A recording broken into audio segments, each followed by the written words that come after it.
The text came while I was folding linen napkins this year. Just Cassandra's family. Hope you understand. That was it. No greeting, no punctuation, no signature, just a flat sentence from Grayson, my only son. I stood there at the dining table, napkins still in my hands, and reread the message 3 times. The silence afterward was worse than the words. No call, no follow-up, just a door closing without sound. I'd bought a new table last month, 10 feet long, walnut slab, handmade in a shop down in Bozeman. The chairs still smelled like fresh polish.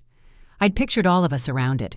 Grayson, Cassandra, the twins, even her opinionated mother who never liked my mashed potatoes. I'd planned to host this year. No more folding chairs, no more splitting holidays, just one long table, mine. I looked around the great room. The windows caught the last of the afternoon light, casting long stripes across the floor. The lodge was quiet, but not empty. It had history. Now my history. I'd overseen every nail, every beam. I had built this space from the ground up after selling my company and finally leaving that office in Portland behind. I wanted to share it.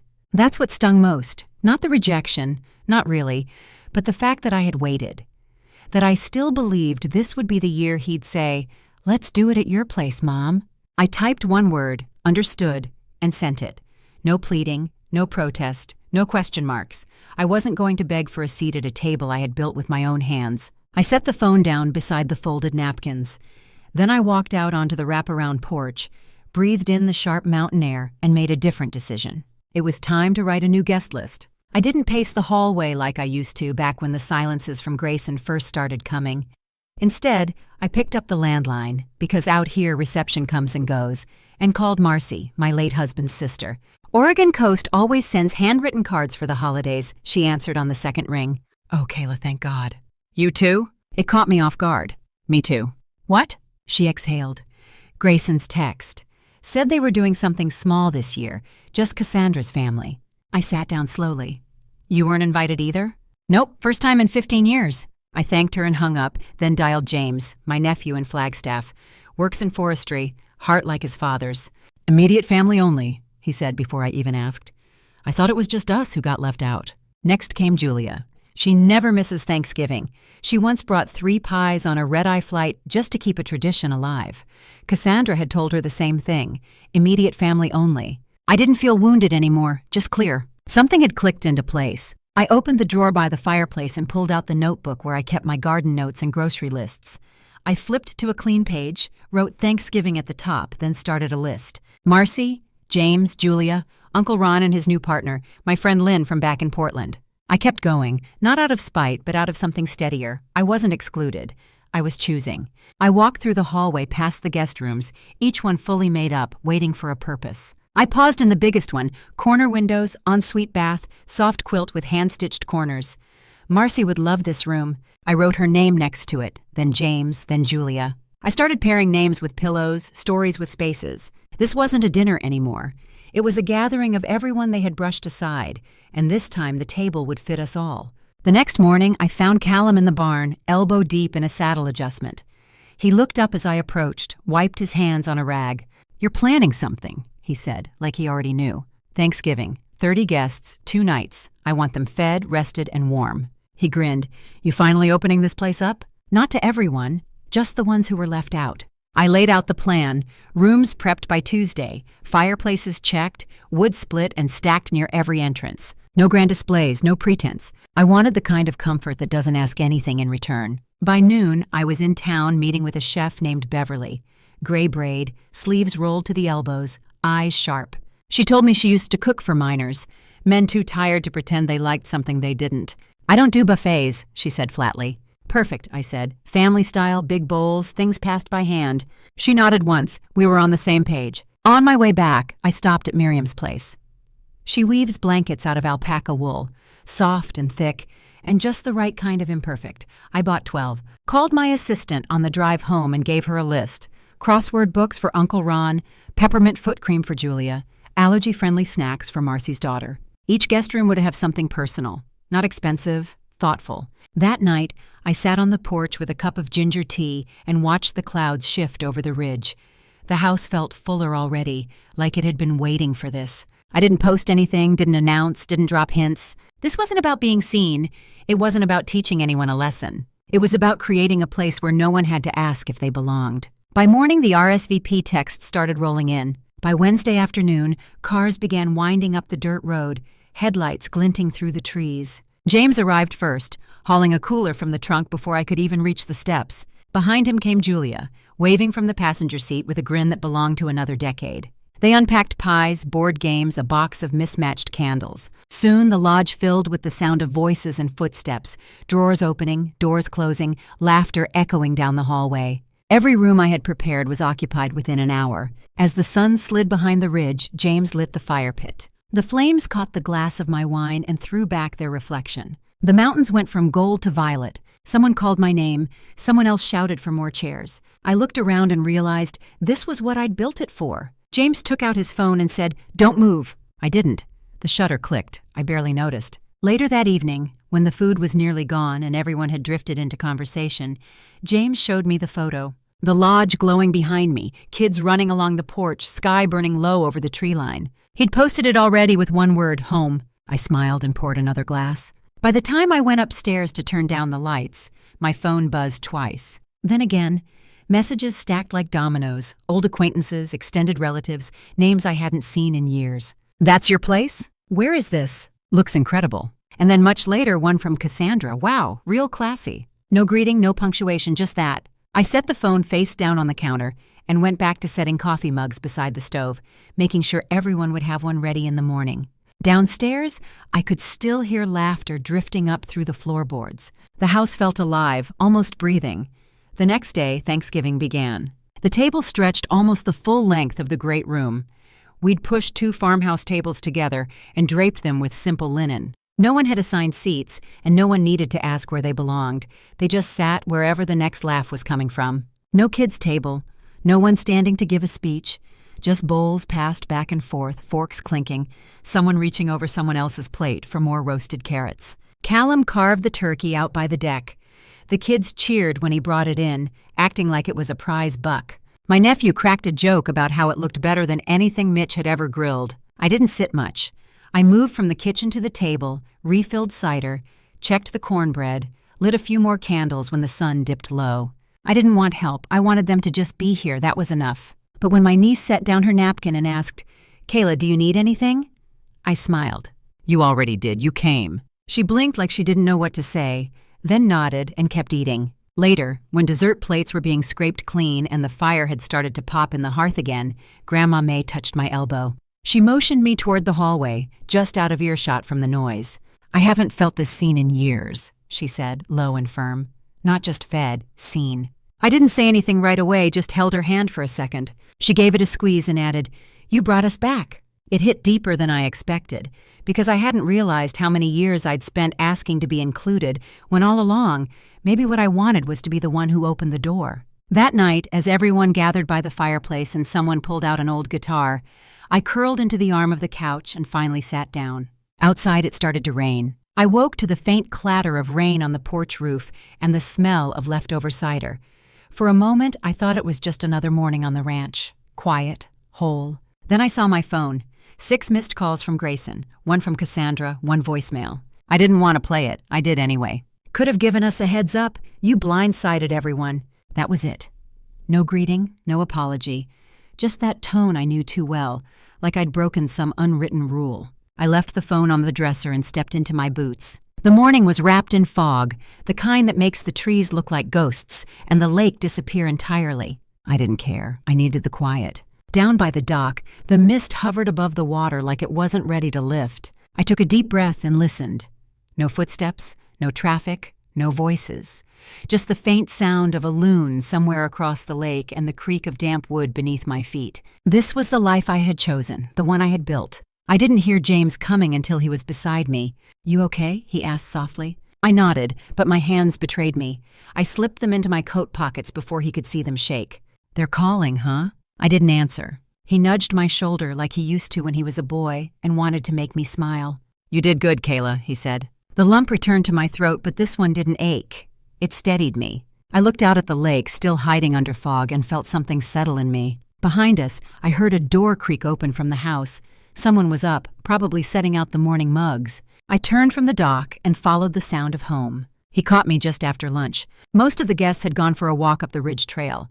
I stayed behind to wash mugs and watch the fog finally burn off the lake. My phone rang once, twice. I almost let it go again, but this time I answered. "Hello, Grayson." Didn't even pause. Was this really necessary? I said nothing. "I mean, come on, Mom. You invited the entire family. Do you know how that looks?" "I didn't do it for looks." He huffed. "You made us look like we abandoned you." I wiped a mug dry. "Did you?" His voice sharpened. "This was petty. You could have told us." "You made a choice," I said calmly. "I made one too." "You didn't have to make it public." "I didn't. James posted the photo. You just weren't used to seeing me surrounded by people who actually show up." The line went quiet.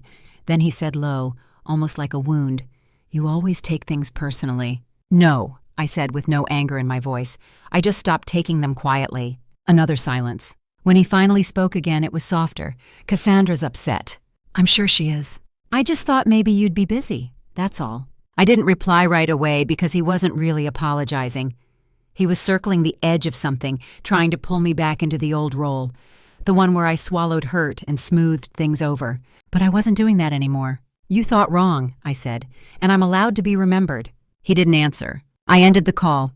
No slamming, no dramatics, just a quiet click. Outside the window, I saw Grandma May standing by the garden with a thermos in hand, chatting with Julia like they'd never spent a year apart. I picked up the last clean mug and filled it with fresh coffee. Callum met me at the front gate with a wrench in one hand and the new sign in the other. We'd planned to hang it before winter, but with everything else, I'd forgotten. Or maybe I'd been waiting, without admitting it, for a different kind of permission. The wood was dark-stained, the letters carved by hand, Markham Hollow. My father's name, my name. No fanfare, no family crest, just something solid and ours. Callum steadied the post while I tightened the bolts. We didn't say much, just the occasional murmur about alignment or level. But when we stepped back, it looked right, like it had always belonged there. "This place suits you," he said, brushing sawdust from his shirt. I nodded. "Took me long enough." That night after dinner, Julia pulled out the pie she'd brought. Pecan, still slightly warm. We passed it around the table, forks clinking gently against ceramic. Laughter came easy. When the second pot of coffee hit the table, Julia stood, glass in hand. "To Kayla," she said, "who gave us Thanksgiving back." Everyone raised their glasses. I did too, not out of a pride, but something quieter, a kind of anchoring. I didn't say anything, just smiled and let the warmth settle across the room like an old quilt. Later, as the house dimmed and people drifted toward sleep, I walked past the front window.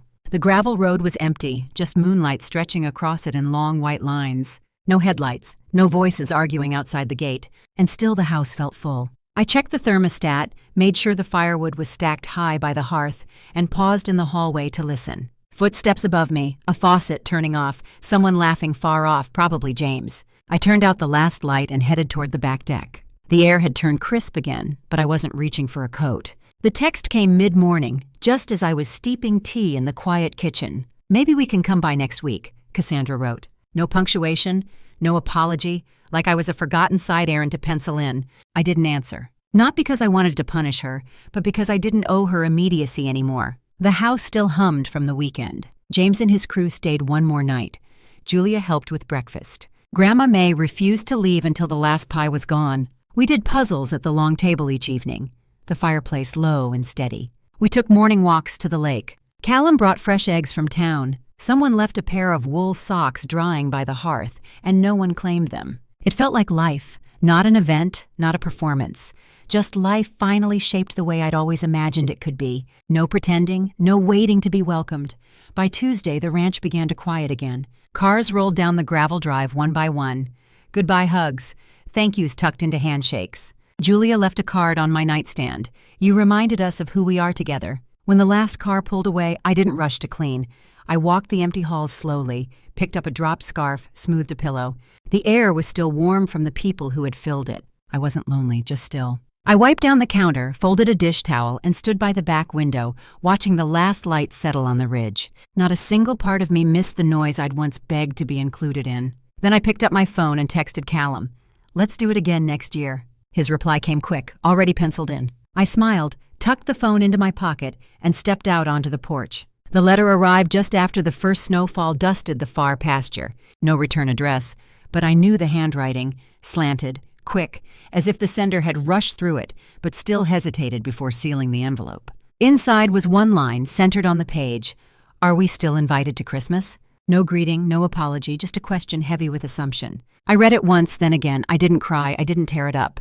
I just folded it and slid it into the kitchen drawer next to the measuring spoons. Not because it mattered, but because I didn't want to make a decision out of emotion. I brewed a cup of coffee, let the kettle whistle too long, let the silence hold me. Outside, the wind moved through the bare trees, whispering across the field like it had something urgent to say. I stepped onto the porch and watched the shadows stretch across the hills. The ranch felt different now, not new, not old, just mine. For years I'd held out my hand hoping someone would reach back. For birthdays, for holidays, for the simplest seat at the table. And every time they looked past me, I told myself to try harder, be smaller, make less noise. But this place, this land, this home, this long wooden table in the center of my great room, it was never built to impress anyone. It was built to welcome the people who saw me when I wasn't performing. I wrapped my hands around the mug and breathed in the quiet. I didn't need their approval. I didn't need a promise they wouldn't repeat the same forgetting. The question could wait. I had firewood to bring in and lights to hang. Inside, the house glowed, not from decoration, but from memory, from stories still echoing in the beams and laughter folded into the quilts. I looked out over the porch rail toward the gate. Snow had started to fall again, slow and deliberate, like the sky was remembering something too. The flakes caught in the porch light, spinning briefly before disappearing into the dark. I thought of the first year after Richard died, when I couldn't bring myself to unpack the boxes marked holidays, how I'd kept them sealed in the attic, as if pretending the season didn't exist would make the ache smaller. But grief doesn't fade by ignoring it, it softens when shared. And now, years later, I'd built a place where that sharing could happen naturally, without asking, without proving, without expectation. I glanced back at this dining table, still stretched the full length of the room. It wasn't set, but it didn't need to be. It stood ready. I'd thought for so long that love had to come from the same few faces, that family meant blood, lineage, history. But I saw now that family was whoever reached for your hand when the silence grew too loud, whoever showed up without needing a reason, and whoever stayed long enough for the fire to burn low. The kettle whistled again inside. I let it, smiling at the sound. When I finally went in, I didn't close the door all the way. I left it cracked, just enough for the cold air to wander through. Not because I was waiting for anyone, but because I liked the way the wind sounded moving through the house. It reminded me that walls could hold memories without trapping them, that letting go didn't always mean losing. The next morning I woke to sunlight bouncing off the snow, bright enough to make the windows glow. Callum was already outside, clearing the path to the barn. He waved his shovel in greeting, and I waved back through the glass. It was quiet again, but not the kind of quiet that echoes, the kind that breathes. I poured coffee, fed the fire, and opened the drawer where the letter lay. I looked at it one more time, then folded it neatly back inside. There would be a time for answers. Just not today. I had garlands to hang, pie crust to roll, logs to split before dusk. And in the middle of it all, I had peace, a kind I hadn't felt in years. By noon, the sun had melted thin lines through the snow, tracing the edges of the path down to the lake. I followed it, boots crunching over ice crystals, coat collar pulled tight against the wind. At the edge of the dock, I stopped. The water mirrored the sky perfectly, silver gray, endless. For a moment, I thought I saw movement beneath the surface. Maybe a fish, maybe just light. It didn't matter. Everything about this place felt alive, even in stillness. When I turned back toward the house, the roofline shimmered against the horizon, smoke curling softly from the chimney. The sight stopped me. For years, I'd chased that feeling of being settled, anchored, certain. And now that I had it, it didn't feel like a triumph. It felt like grace. I stood there until the cold bit through my gloves, then headed back inside. The warmth met me halfway through the door, carrying faint traces of cinnamon and pine. I set my gloves by the hearth and leaned against the mantel. The clock ticked steady. Outside, the wind whispered through the ridge. Inside, every corner hummed with memory. And for the first time in a long time, I didn't wish for anything else. Not for more company. Not for an apology. Not even for an answer. Just this, quiet, steady, whole. The kind of peace you only find when you stop asking to be invited and start living like you belong.